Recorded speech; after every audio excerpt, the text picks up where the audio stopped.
My name is Salman Farsi. In this documentary film, I'll attempt to depict the lives, stories, and struggles of the Muslims in Toronto. I'm going to take the viewers of this documentary on a tour to another side of the city that I like to call the Muslim Toronto.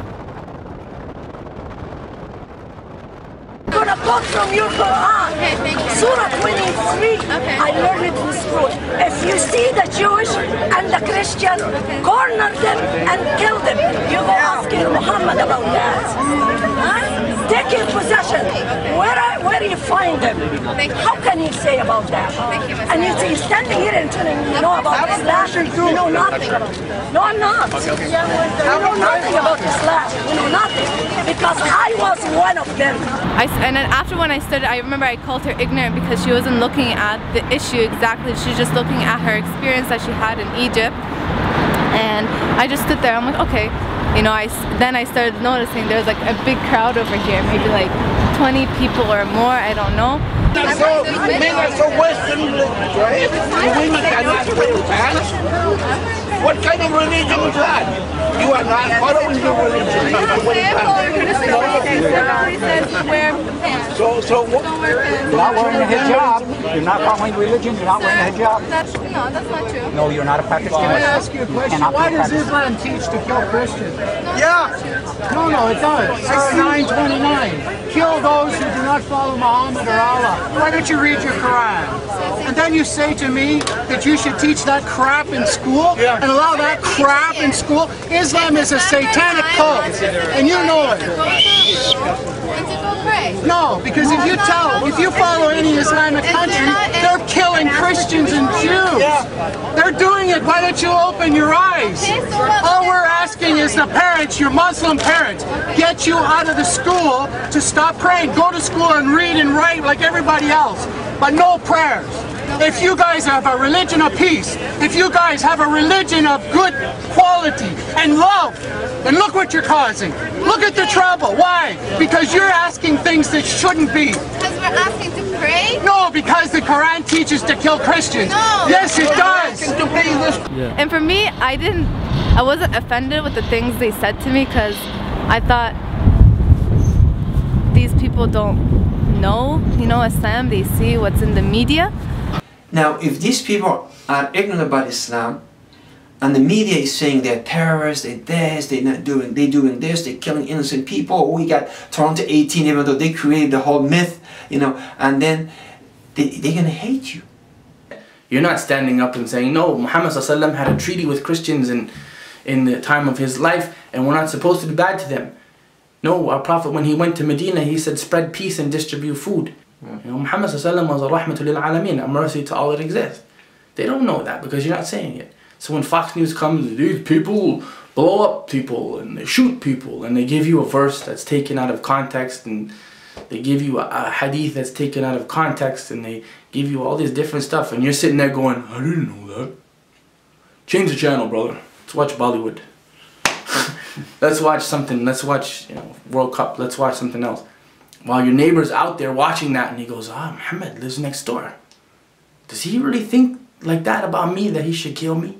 And Canadians are a little bit interesting because of the fact that they're very passive in their, discrimination. They're not going to come out and tell you straight up, oh, you shouldn't be in my country, go back to where you're from. But it's the subtle things, it's the way they look at you, it's the assumptions they make, it's the things that they sometimes don't say that really get to you. And it's one of those, feelings of, you don't feel like you belong. You feel like a foreigner in a country where actually I was born in. So technically I'm more Canadian than some people who, might accuse me otherwise. So Islamophobia does exist regardless of what, the Canadian general public might think. Be giving you a little tour in Teesdale. Alhamdulillah, this area is a lot of Muslims, very Muslim dominated. I can say 70% of Teesdale is Muslims. I'm a youth tenant representative, so I try to get many of the kids, whether they're Muslims or non-Muslims, to stay out of that street level, that street mentality. Kind of get them to the path of, for Muslim kids, know who they are, know their identity, know their Islam. It gives me an experience working with not only Muslims but also non-Muslims at the same time. Although this area, alhamdulillah, kind of quieted down, calmed down, it's still a lot of negativity. You see a lot of police patrolling, a lot of police brutality. A lot of brothers have gotten beat up. We see, alhamdulillah, a lot of brothers that converted in this neighborhood. We have about 6-7 brothers that converted in this very neighborhood. Well, this is a basketball court over here. But at the same time, I feel that the Muslims, we do need a community center. Kids coming here to play basketball, they're still in the violence. You still see the violence around you. But if we had our own Muslim community center, we have our place to pray. We have our place to play basketball, soccer, hockey, whatever, any sport.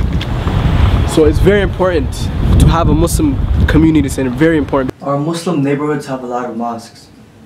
In some areas, even up to 3 mosques within a kilometer. But we have no Muslim community center. What are your thoughts on this topic? You know, it's since 90s I've been saying this. I've been saying enough masajid. Enough. And even during the regular prayers, we don't have, packed masajid. For Maghrib or Isha, which is, the high time or the peak, 3 or 4 lines, 5, 6, good masjid. But the rest of the masjid is empty. So why do we have to build masajid only for Jummah and Eid? Well, we have over 60% of the Muslim population in Toronto are youth. And they're not coming to the masjid, by the way. They're not coming to the masjid. So from 90s, I was saying, let us start building a masajid and let us build Muslim recreation centers or Islamic communities. We need to have things like community centers. It's one thing that we don't have yet, and we've had Muslims here for many years, and I think it's time that we build something together that can be ours. We need facilities, we need institutions, we need buildings where we can go and not only build a building where the people can come, but we have to have a place that we can build the next generation to be really good Muslims. Basically, basketball court, we used to have like a little fence, and when people would be playing basketball, it'd be easier for the police to come and kind of get you trapped and stop you in your own neighborhood. You may not be even a bad person, you could just be a kid playing basketball who's a teenager, but you look like a bad person, minding your own business, and you see the police coming in and harassing you in front of all these people witnessing, and nobody really does anything about it. He takes me over to the building next to his, where he introduces me to a couple of brothers who have recently accepted Islam, and they tell me a little bit more about their experiences being new Muslims. Yeah, my name is Bilal. I've been a Muslim now for almost a year. I've been living in this community for a long time before I converted. But being a Muslim in this community now, it's I actually find it a lot easier to me. Being on the straight path, it helps you to think different, to say. It helps you to think different because a lot of things that you're used to doing, you think twice, 3 times, even 4 times sometimes before you're doing it. My name is Yusuf. I've been a Muslim for 6 years. We felt a sense of, well, I felt a sense of, like, I didn't care on this earth. I could do whatever I want. I was thinking basically like a kafir, right? And I had no goal. I was just out there, right? But I also felt empty.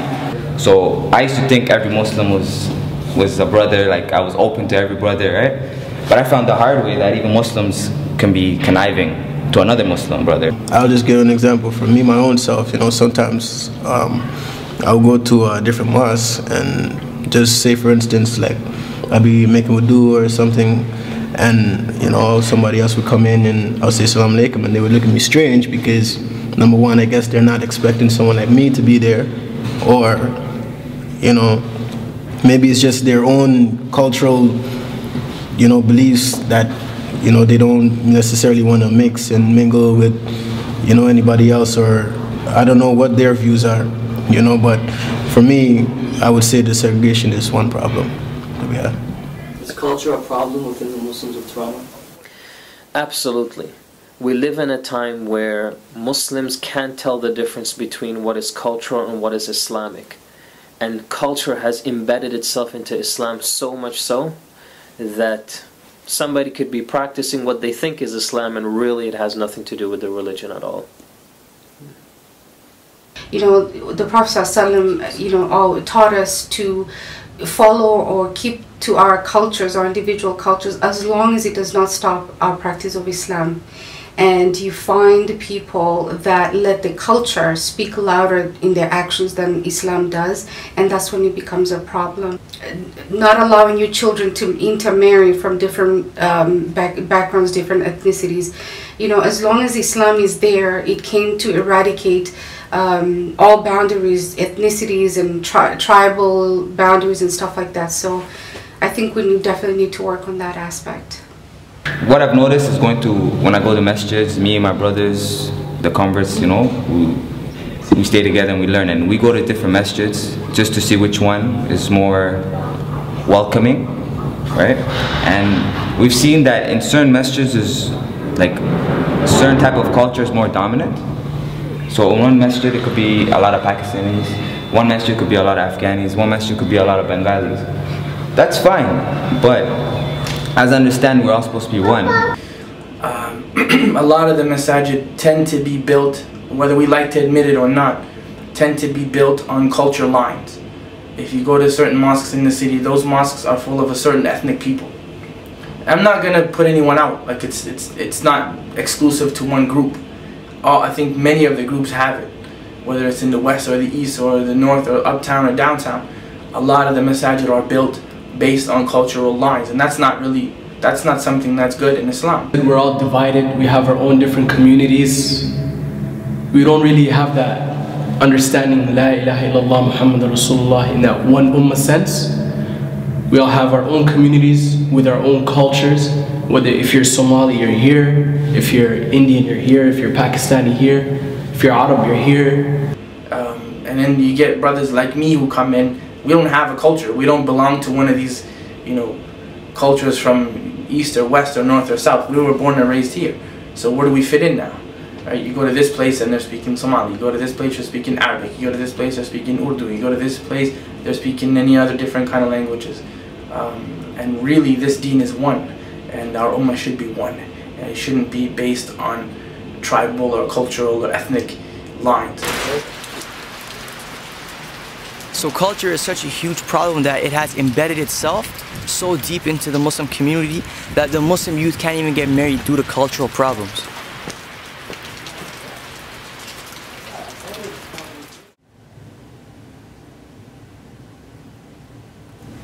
Is marriage made easy for the Muslim youth who want to get married young?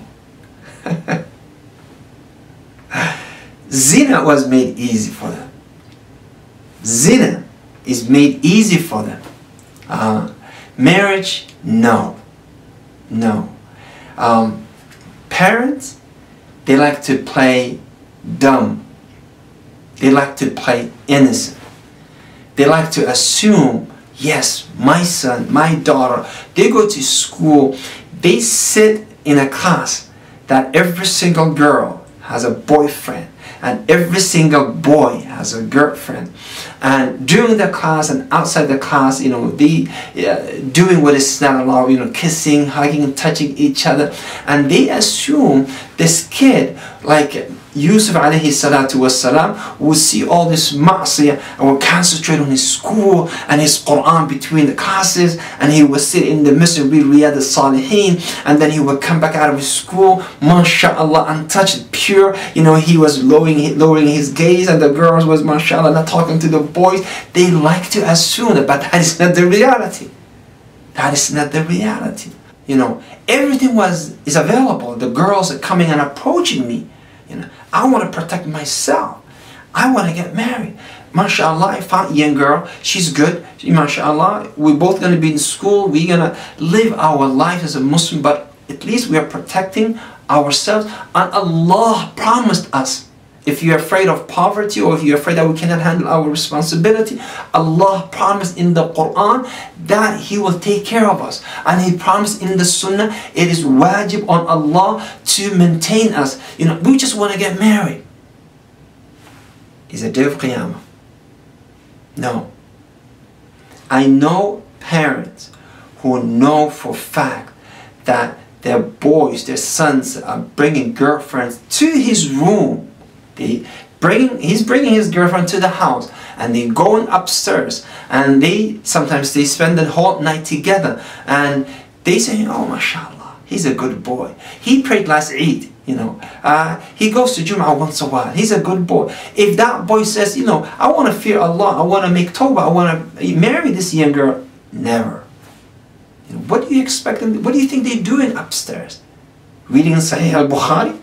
You know, what do you expect? You know, do you think they're reading the seerah of Nabi sallallahu alayhi wasallam? They're not. So parents, they want to play, you know, dumb, and they say, yay, when I got married, I was 30 years old. I finished my school, you know, I took care of my family, I was the oldest, you know, you got to do the same. Guess what? You were in Pakistan, you were in Somalia, you were in Sudan, you were in, the environment was different, the whole system was helping you, you know, but here is different. So marriage is made so difficult in so many different levels. And I will say to the parents who are watching this, to fear Allah concerning their children. Because if these kids commit ma'asiyah, the parents should not assume the ma'asiyah is being hung around the neck of those people. No, it's on their necks as well. Because they the one who forced the children, these young people, to do this. Trust me. In my office, I have thousands of people who came through my office saying, we want to get married, we don't want to commit zina. Or they're saying, look, a sister will say, look at me, I'm wearing hijab, I'm okay, you know, but I'm afraid to fall into ma'asiyah. You know, I'm in love with this young man, or young man says, I'm in love with this young girl. I just don't know what to say to my parents. And what is the excuse of the parents? You gotta finish your education. See, now, they're thinking about their dunya, but they're overlooking about their akhirah. The issue of marriage is that a lot of the people they're getting beat up. A lot of the young people, we see them. We've seen them many times. I mean, we've seen guys who go now and they're good guys. They're really good guys, and they're really committed. They're very sincere. And the girls also want to be committed and sincere, and they connect with each other and they say, you know what, we should get married. You know what I mean? Let's just make this halal and done. And the parents say, no, you can't do that. He's not from nothing bitter. No. You can't come here. Yeah, Habiba. No. This guy, he's not for you. He's not from our culture. He's not from our tribe, and so on and so forth. You know, I went with one brother, not long ago, many years ago actually, and I went with him, and we're going now to, he made a proposal to one sister. They're only talking on the phone and they're meeting and so on and so forth, and with permission from the family and so on like that. And then the sister, she talked to her father, and the father said, listen, honey, whatever you want is okay with me. You have my permission. And he gave her brother permission as well, okay, to get married. Then he goes to the father is out of the country, so he goes now to the brother of the sister, and he's talking to the brother, and the two brothers, they start reciting Quran. This guy's Quran and his tajweed is better than the next guy's. And the brother's saying, mashallah, man, mashallah. He's impressed with him. Everything is going smoothly. The thing looks like it's on. And then the mother comes out, takes one look at the guy, said, since she, like this, that's it, it's over, right? But she had to have an excuse. What is the excuse? Well, she can't get married till her older sister gets married. This is our culture. He said, okay, sister, with all due respect. Okay? The brother, he had permission, the daughter had permission from her father. The brother had permission from the father and everybody else in your family, but you come now and say culture. Now, I just have one question with respect. Is culture higher than religion, or is religion higher than culture? We asked them. What did they say? They said that religion is higher than culture. Then sister, everything is needed, is in place for these two to get married and so on like that. She refused to allow it. Because again, the priority, religion may be higher than culture, but culture is preferred. You see? So the people, they have their own ways that they organize that. But at the same time, we've seen girls and young brothers, we represent them to go and get married. And when the thing breaks up, what happened is, one of the sisters, she went and left Islam. She went and left Islam and found herself a kafir guy. That's it. Done. Okay? And her whole family is Muslim. The family's humiliated, it's devastating, and so on and so forth. They don't want to talk to the girl. Now she's got kids. The kids are what? What are they? So it's been very difficult for many of the Muslim kids because they have to deal with culture, they have to deal with finances, they have to deal with society. It's not cool to be young and be married. You have your whole life to go and live and have fun and go to school and see the world. Why would you want to be righteous and get married? And this is what we mentioned about cultural, really seeping into the lives of Muslims today. If a guy or a girl, 19 years old, wants to get married, the first thing that they hear in response is you're too young, or you don't have this, or you don't have that. So they're automatically discouraged. So marriage is not made easy for them at all. And what happens as a result? They start falling into things that initially they never even thought of. They didn't want to fall into those mistakes, but they were left with no choice. They didn't know what else to do. What struggles do the Muslim youth face in Toronto? What sort of struggles? A lot. Again, the issue of identity. Who are they? Are they Pakistani? Are they Somalis? Are they Muslims? Are they Canadian?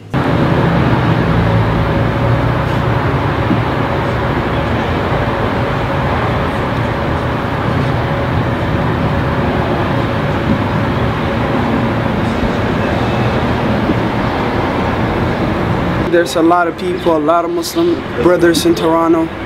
We're struggling a lot. Not most of us know everything about Islam. So if any Muslim brothers out there, any Muslim sister out there hearing me, please help the next people. Help them get into the religion. Help them practice their salat, everything. Help them with their dua, with their Quran, everything.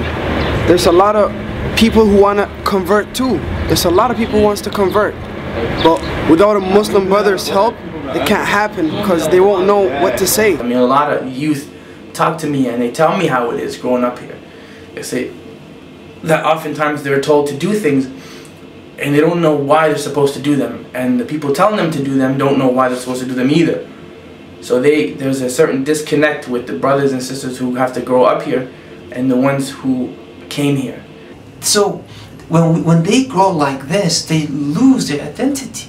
Are they Muslim? Are they Canadian? Are they Pakistani? Arab? Or, what are they? And so the community expecting them to be certain things. Masajid at the same, like the parents, they want, okay, you got to be a doctor, you got to be an engineer, you got to be this. The message said, no, you got to be a Muslim. You got to, school saying, you got to be cool. You got to hang around with girls. You got to do this. So they don't know, and for a very, very long time, they are in search of who they are. The Muslim youth have so many struggles, but to identify just a few of them. Number one, trying to find where they fit in. Because unfortunately, some of the Muslims, they're born into Muslim families, but the environments that they live in actually make them what they call Dhul Wajhain. They wake up in the morning with the attitude that I'm Muslim, but then when they go out into society, maybe the Muslim brother, he'll take off his kufi, or the Muslim sister, she'll take off her hijab, just to kind of blend in with Bob and Sally and Susie. And yes, we're Muslims and we're Canadian, so we have to blend into a certain understanding, but at the same time, where do we fit in? Because as you know, that we have our own specific identity, Muslim. I'm pretty sure the main struggle of Muslim youth in Toronto is about the money situation, because everybody's trying to get money. It's either halal or haram. Being a young Muslim teen in Toronto isn't easy because a lot of them get caught up into drugs, money, sex, that kind of lifestyle, and they don't really go towards their faith. A lot of us are even fighting each other now, us Muslims. Muslims are fighting Muslims, Muslims are killing Muslims. What's the word on the street now? What's the word in the media? Muslims. Why don't we do something for a change so that we could be out there in the media and then people could say, yeah, Muslims are great people after all, not just freaking terrorists.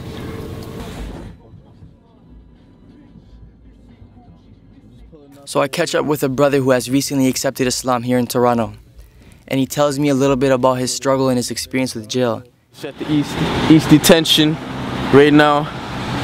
Fortunate situations led me to have to do some time in there. But that's what happens when you make mistakes, you know? When you're from places like this, from poverty, you know, you grow up in poverty, you're forced to make decisions that you don't really want to do. And you know, you got to end up doing some grimy things. That's just what it is. Me turning Muslim just made me a better person. Made me more peaceful. It made me realize that, you know, you have something to live for in the afterlife, you know? That people do care about you, you know? You have something really to believe in. That's what it is, you know? You do some wrong things in life, you're just gonna end up right here in a box. That's what it is, doing the same things over and over again every day. Every single day, just the same thing over and over again, you know, till you know you done your time, you know. So we're trying to show people that you don't want to end up there. We have issues with people who are involved with gangs, or drugs, or violence, or crime, or a bunch of different stuff, maybe everything. And the reality is that we're not coming out to set up institutions or to be able to support the institutions or the people who can run the institutions to be able to deal with these matters. The older brothers, they don't realize that there are Muslims in Toronto that are going to jail in huge numbers. Now, almost every other society, every other group of people in our society, they have these things in place to be able to help their people. They have organizations to be able to help alcoholics or drug addicts to come out to deal with their stuff. Like, we don't have nothing. There's a huge disconnect between the older generation and the younger generation. Because the older brothers and sisters, again, they come from very conservative countries where these things are unheard of.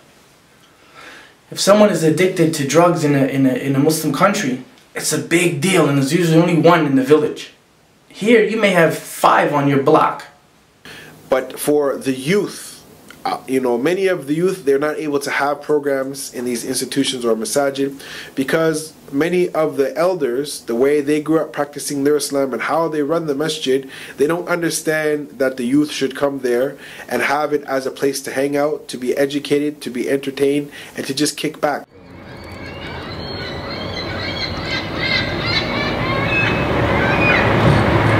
What you want? The deen or the green? I'll ask you right now, man, you better choose wisely, cause the devil's eyes be watching you, and he's praying for the day that you walk into his trap and hopefully see a coffin soon so you can spend forever with them where it's rotten, doomed. But doomed is our generation, on that day of judgment asking where we spend our days in, speechless, pathetically giving into our cravings and hoping on the fact that God's mercy is amazing. But do we all deserve it?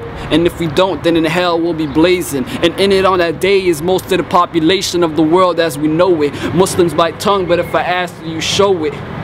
Memorize music, the Quran, do you know it? But who am I to judge? Cause of course I ain't perfect. I rap over music and I ask, is it worth it? My homie got shot, the Quran he ignoring. Brother hit the streets, his janazah next morning. I pray Allah forgive us all. But to be honest, man, I doubt it. Especially the ones that's not following. Don't know the Quran, but know what Drake's motto is. Hollow lids, that's the problem, kids. And hopefully we make it like how the Sahabas did.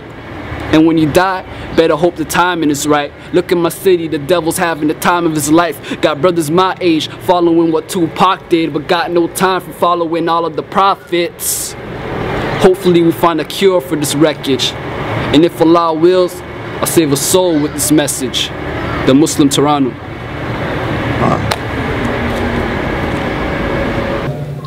On a scale of 1 to 10, how would you rate the unity within the Muslims of Toronto?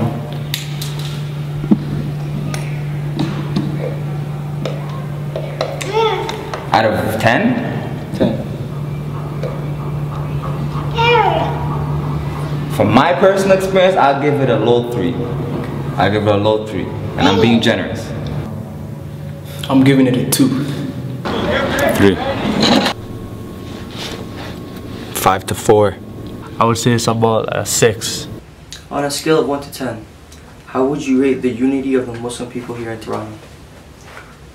That's a tough one, brother, because, and again, I apologize in advance, but this is my opinion. I would say we're probably about a 4 when it comes to unity amongst the Muslims in this city. In all honesty, I would probably give it a 3 to a 4 out of 10, with all honesty. I would say about maybe 5, 5.5. I would say 4.5. 4.5. I would say a 3 out of 10. You're gonna get me killed for this question. Goodness gracious. I would have to say a 4. At least a 4. So for the last question, if you can look directly in the camera. Okay, so if you had the opportunity to speak to every Muslim person in Toronto, what words of advice would you give them? If you can look directly in the camera, inshallah. My advice to the brothers and the sisters in the city of Toronto, I would say concentrate on unity. And keep in mind that we are one ummah. And we can work together as ummah. And if we can find one person that we can appoint to be the Amir of the city of Toronto, let us work towards that. Let us that be a goal, that we all say, we appoint so and so to be the Amir of the city of Toronto. Yes, we may disagree with him later on, but from outside, we have one person who can speak for us, one person people can speak to them. We have to get together and be united. And let us find that man or that person who can lead the ummah of the city of Toronto to the right direction. Wallahu a'la wa a'lam. Din al-Nasiha. The Prophet ﷺ said that Din al-Nasiha, our religion is based on good advice. I would tell the young people that Allah subhanahu wa ta'ala has raised you and honored you in dignity based on your Islam, not on anything else. There's nothing else out there for you that's going to give you more honor and dignity, not being in the gangs or dealing with drugs or anything else. You'll only find your honor and dignity with Islam. So you can find your self-esteem with that, and it's very important. I would tell the sisters, most importantly, to fear Allah, and also to do what you can to raise the children of our ummah in a way that helps them to really appreciate who they are, the blessings that Allah has given them, and the victory that Allah wants us to have. I once heard from Malcolm X, I'm not sure he's the first one who said it, Al-Hajj Malik Shabazz, may Allah give him Jannah. He said, when you teach a man, you teach a person, but when you teach the women, you teach a nation, because the women teach our children. So we hope that the women would become better teachers for our children, and that our children would take the lessons from the women and from the men of our community, and that they would learn how to be good Muslims, and that they would be among those people who sincerely worship Allah, and that Allah subhanahu wa ta'ala would forgive us for where we fall short, what we do that's wrong, and help us to be among those people who are guided. And we ask Allah subhanahu wa ta'ala to give us the tawfiq wa sadat, the ability to hit the mark. Alhamdulillahi Rabbil Alameen. What would you say to them briefly? Well, I would ask all the Muslims listening and watching this, what have they done for the Ummah recently? Because I think it's so often that we look at, the Muslim community and leaders in the community and people who are involved in the da'wah, and they criticize and they complain, but, very rarely do you find people who are stepping up to the plate and taking on various initiatives. And that can be something, that doesn't necessarily mean you're in front of a camera, doesn't mean you're on the minbar, doesn't mean you're in front of a microphone, but what are you doing behind the scenes? What are you doing to help improve the Muslim situation? Because it's one thing to complain, but it's one thing to be proactive and looking for a solution. So I challenge anyone watching this to find a problem, and as the Prophet ﷺ mentioned to us, that if you see something wrong in this world, you should try and change it with your hands. If you can't change it with your hands, you should try and change it with your tongue, and if not, then at least hate it in your heart, for that is the weakest form of faith. But at least for your own benefit, look to see how you can change something, whether with your hands or your tongue, or at least looking to advise the people that are involved in it to make things better. And inshallah, we'll have a better place for our kids to grow up in, and the Muslims in this country will grow, and the non-Muslims or not yet Muslims will increase, and inshallah we will all meet in Jannah Firdaus. Ameen. Jazakallah khair. If you want to make change, first of all, change yourself. Ku anfusakum wa ahlikum nara. Save yourself and your family. Alaykum anfusakum. Look to yourself. Brothers and sisters, change to be able to do something positive for the community. I believe, ya ikhwan, that it starts with an individual, and then they share their thoughts with somebody else. And after a while, ya ikhwan, we have many people working together. Very powerful, ya ikhwan. Allah Ta'ala, He said, وَاعْتَصِمُوا بِحَبْلِ اللَّهِ جَمِيعًا وَلَا تَفَرَّقُوا. Hold together in plural to the rope of Allah, and do not divide into different groups. So Ya Ikhwan, this change will begin with you. Ya Akhawat, it will begin with you. Stand up, take charge. Assalamu alaikum wa rahmatullahi. What I would say to my fellow Muslim sisters in the city of Toronto and hopefully beyond, I would say stick to the Quran and the Sunnah, stick to the teachings of the Prophet Sallallahu Alaihi Wasallam. Stick to your identity. Do not lose your identity by assimilating. Integrate into the communities you live in because it's important, but don't assimilate. Don't lose who you are. Be proud of being a Muslimah. Be proud of your hijab. Be proud of your identity. No matter where you come from, no matter the differences in ethnicities, backgrounds, how we were brought up, how we live our lives now, the only common denominator that we should really worry about is Islam.